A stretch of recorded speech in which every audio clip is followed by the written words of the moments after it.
Welcome to this presentation based on a paper that was published in the journal Drugs, Education, Prevention and Policy. You might be wondering about the title, who Jane Goodall is and what can she teach us about addiction. Jane Goodall is an English primatologist and anthropologist. She is best known for her 60-year study of social and family interactions of wild chimpanzees. On the 7th of September 2017, Jane Goodall wrote to the United States Food and Drug Administration, urging them to end unnecessary nicotine addiction experiments in monkeys, because she argued that smoking habits can be studied directly in humans. Later that year, an open letter from scientists and leaders in the addiction research community disputed Jane Goodall's views because research with humans cannot answer fundamentally important questions that are basic to progress in understanding, preventing, and treating addiction. Is this statement true? Although Jane Goodall was concerned about the ethics of animal experimentation, it prompts questions about what can be learned by studying addiction directly in humans. As nobody else had, to my knowledge, sought to defend Jane Goodall or address this question, I thought I would, although it's taken me 5 years to do so. First, to understand this question, we have to look at current models of addiction. Here is a typical quote in a paper written for health professionals. Addiction is a chronic, primary, progressive and fatal disease characterized by the compulsion to use drugs with an associated loss of control over drug use. Note that this is presented as a fact, which we can call the brain disease model of addiction. It goes on, new research supports the clinical impression that drug dependence is associated with long-standing neurochemical changes. According to the psychologist Stanton Peele, this model proposes that addiction is not just a disease of the brain, but one in which the circuits that enable us to exert free will no longer function as they should. But there is an alternative view from Stanton Peele. The goal of the brain disease model of addiction is to remove any idea of the drinker or drug user as an active participant in their recovery, as somebody capable of enacting an intention to quote in line with their values. Peele writes, the meaning of addiction is something that cannot bypass real people in real settings. The effort to do otherwise is strange and misguided, scientifically and therapeutically, and will eventually die away, but meanwhile it is doing horrible mischief. So I'm going to go through some of the material in my paper, and you can evaluate for yourself whether Jane Goodall or her critics were correct. This is a question I ask my students. What comes to mind when you think about addiction? And this word cloud shows some of the kinds of answers I typically get. And what we see in this word cloud is a mixture of many things. First, there are the kind of substances or activities involved, such as gambling, alcohol, and eating. Second, there are psychological processes such as habit forming, control, and memory. Third, there are brain states or diseases. Fourth, there are personal factors such as struggle or spiritual. And fifth, there is language itself, e.g. the phrase out of control. So there are many aspects to addiction, and the first issue I want to look at is whether, to quote another writer, talking, thinking and reflecting about individual experience may be critical for making behavioural changes. I'd like to read you a quote from a former heroin user about addiction. He writes, "It is an illness that doesn't go away. You put down the drugs and everybody thinks that you have stopped the problem, but that's not the case." He goes on to say, "Whatever the situation, a relapse is always a conscious decision." This quote illustrates the different approaches to addiction and also the contradiction in conceptualizing addiction in terms of the disease model. On the one hand, we have the term illness used, but then he says relapse is always a conscious decision, not something that you normally associate with illness. Although we can debate what conscious means, animals do not have language to ponder or reflect on their choices. So is this something that should inform our understanding of addiction? As we will see, this is not a trivial distinction because it has an impact on how addiction is treated. In this context, I found attribution theory to be useful. It is concerned with how people explain the causes of behaviour and events. For example, Is somebody angry because they're bad-tempered or because something bad has happened? John Davis, another psychologist, in his book The Myth of Addiction, argues the source of our attributions about addiction are fundamentally flawed, based more on dogma than science.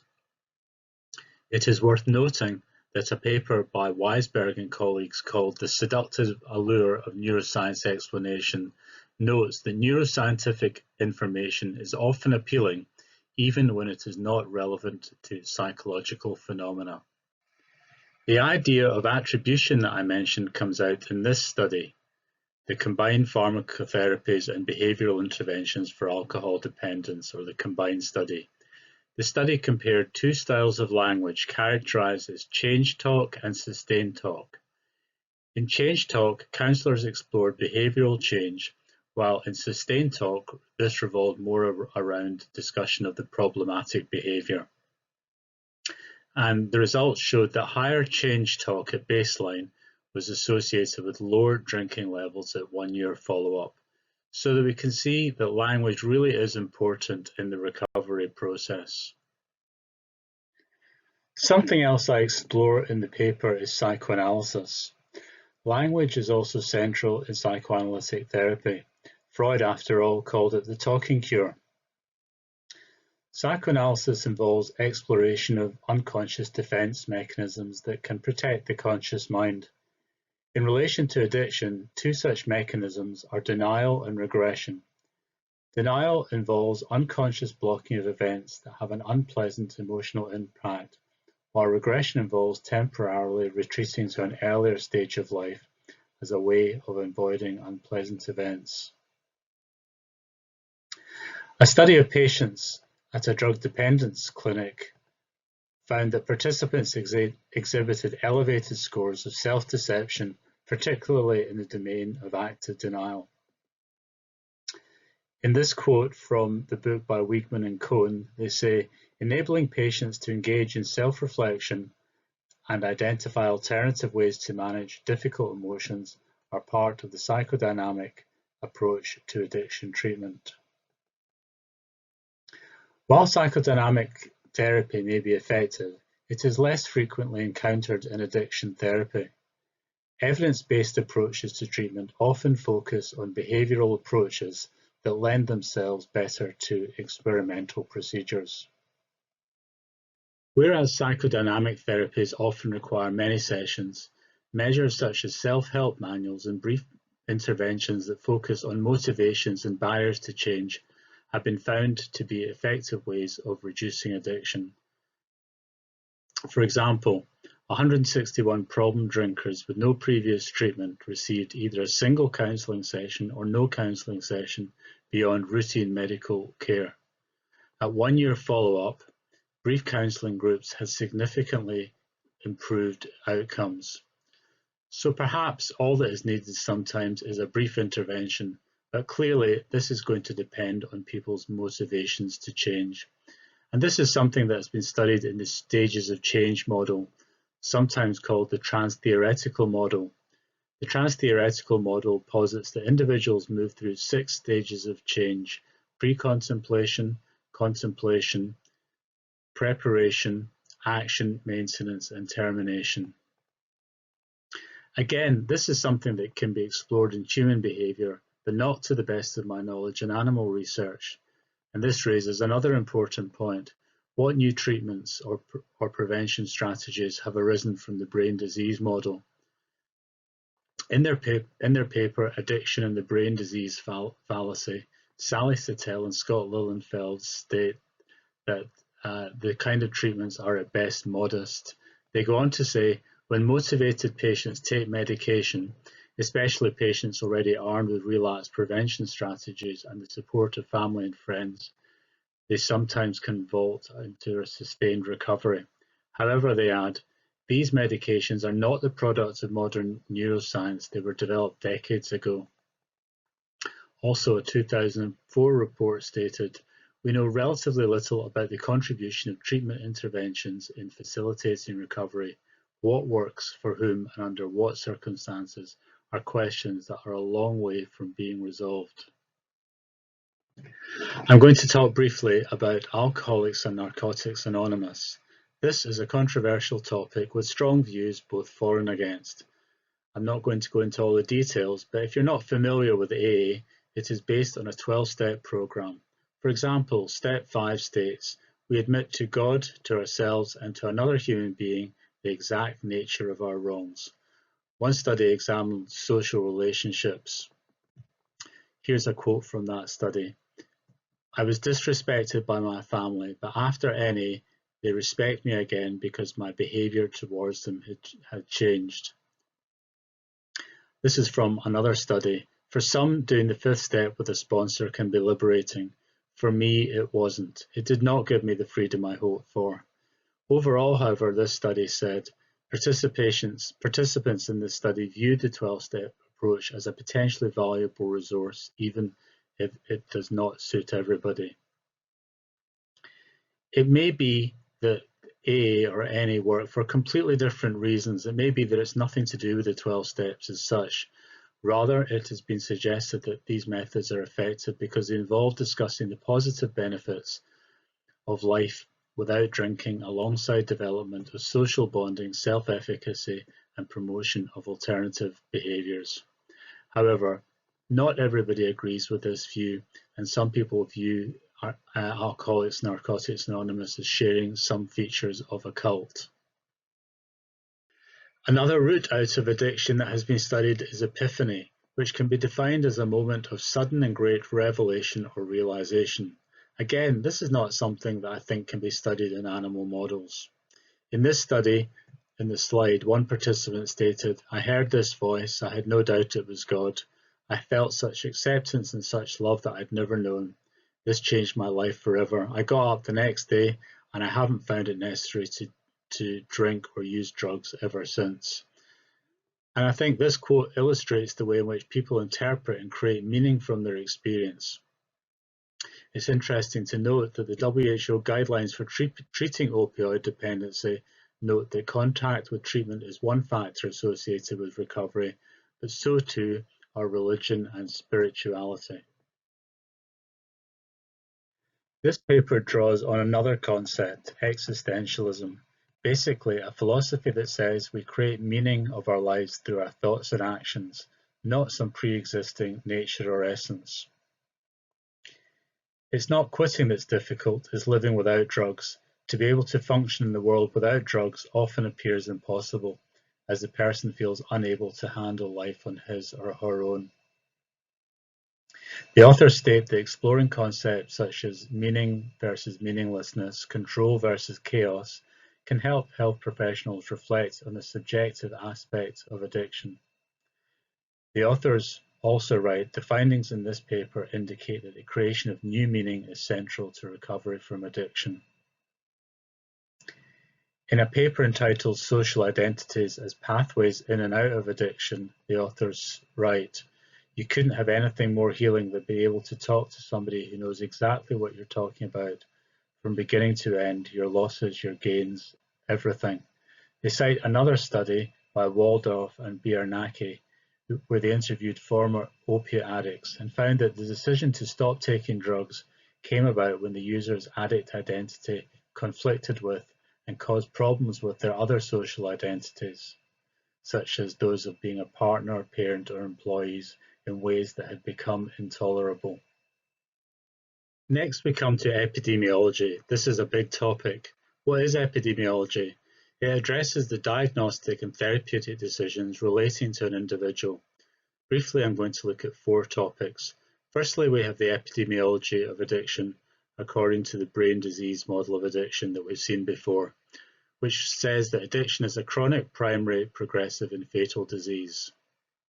However, the next 2 findings are contrary to the brain disease model. The first states that natural recovery for both drug and alcohol disorders is typical. Natural recovery is recovery that occurs without treatment or support groups. It is worth noting, according to one author, that natural recovery is a phenomenon that is not understood and largely challenged by self-help groups and professionals working in the field of substance abuse. Next, we have this that intermittent tobacco smoking accounts for 38% of adult smokers in the United States. Intermittent smoking provides evidence of non-addictive patterns of drug use, although nicotine is often said to be highly addictive. Looking at these statements, they seem to present a completely different view of addiction. Finally, brief interventions emphasizing motivation and/or harm reduction may be the most effective therapy. Since the concept was first introduced, there have been numerous suggestions regarding the means by which self-efficacy may be enhanced in clinical settings, but very little by way of empirical tests of these suggestions. Summarizing the epidemiological evidence, Peel says, the effect of conceptualizing addiction as a disease on policy and treatment has been disastrous. The disease conception of that addiction can only become progressively worse and never self-ameliorate is decisively wrong. Perhaps the brain disease model suffers from confirmation bias, which is a tendency to search for, interpret, favor, and recall information in a way that confirms or supports one's prior beliefs. While we can probably agree that drugs affect neural mechanisms, this does not translate into abolition of psychological self-control, although it may modify conscious preferences and motivations. So we have seen that epidemiological evidence indicates that motivation is central to recovery. However, motivation and self-efficacy can often be low. In this study, drug users reported having less personal control over their behavior than non-drug users. And in a study of alcohol dependency, patients with higher motivation to quit were often associated with greater self-efficacy. So we can ask, what impact is this kind of research having? As I said in the previous slide, there's little investigation of these findings. Another factor to consider is this, again referring to Stanton Peele, who asks, is it possible that the very act of turning oneself over to a treatment program is antagonistic to the feelings of self-efficacy necessary to succeed? So the question is, does treatment affect self-efficacy and motivation?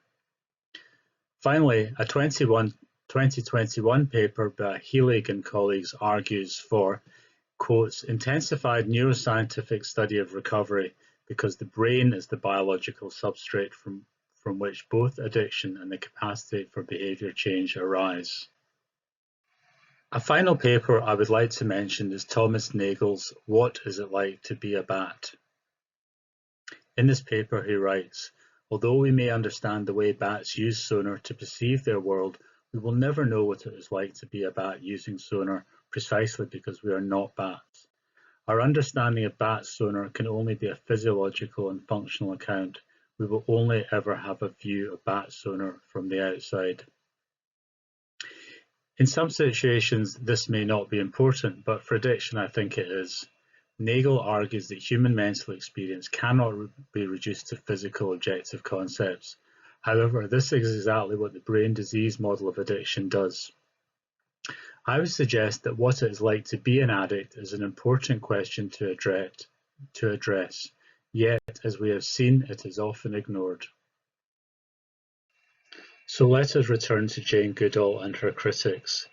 The open letter criticising Jane Goodall concludes, addiction is a major public health issue worldwide and requires close scientific scrutiny, some of which will require the use of animals. They go on, unfortunately, there is still a lot we do not know. Why are some individuals vulnerable to addiction and others not? Why does relapse after any kind of a treatment occur at such high rates?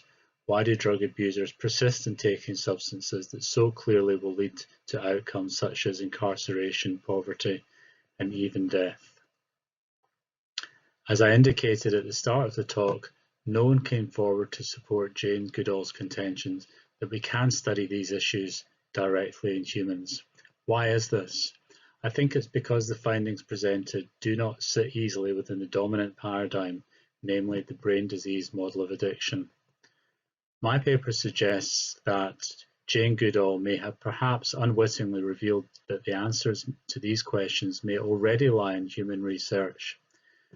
The research reviewed here could form a realistic and scientific approach to understanding and addressing the problems caused by addiction, but only if we are willing to look at the evidence of people who have experienced and overcome addiction.